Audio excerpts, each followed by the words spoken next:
Once all of the components are entered into the BOM lines, you can begin to work with the configuration routes. Configuration routes control the sequence in which item configurations are selected.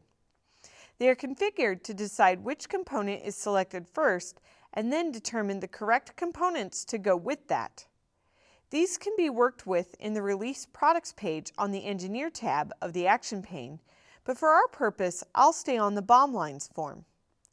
Then you can create configuration rules which limit the combination of features that are associated with each other.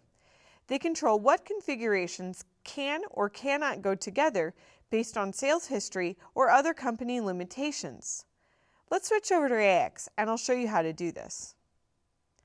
I'm here on my swim goggles item in the Release Products form, and I'm on the Engineer tab, and let's open the BOM by clicking the Lines button. Here you can see I've got several different lines and components added to my particular BOM. The lines have been assigned to the appropriate configuration groups for nose pieces and ear pieces. So what I'm going to do is create a configuration rule. This is done by clicking the Configuration button and then selecting Configuration Route. Here I'll need to select which configuration group should be selected first. We'll select the nose option because the user needs to select which nose option they want for their goggles. This will control which ear options will be available. Now that I've created the configuration group with a route, I'll use the Configuration Rules button to create the rules. On this screen, I'll select the item number for the first nose option and then say that we need to deselect the other ear item and select the appropriate one. So when you order nose option number 1, ear option number 1 cannot be used. Instead, I'll add a second line and say that when you select this particular item, in the method field, I'll choose the select option, and the derived group is ear, and the second ear option has to be ordered. I could add 2 additional lines to continue this process for the second nose option.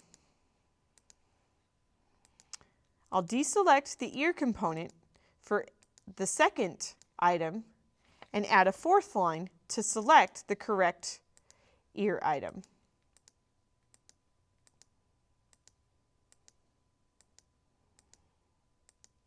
Now that I've created the combinations that are allowed, AX will automatically select the correct ear option based on the nose option that is selected.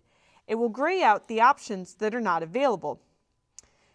If there are many different options available, it's important to note that you would need to create many different rows in here to select or deselect the correct items. So, only one line can be selected for each item number that you choose.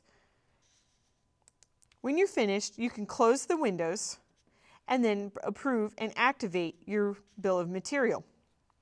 One last thing in the configuration route form. If there are many options available, you'll want to add each one into this list. Then you'll want to use the up and down buttons to select which sequence the user will be prompted to select the options. For example, if they first need to select which type of nose piece to get, then they need to select which type of lens will be used on the goggles, you would add that second configuration group for lenses second. If you needed the user to first select the lens type and then select the nose type, you can use the up and down buttons to reorganize the sequence that users will be prompted for the options. Join me in the next lesson and we'll create the configurations.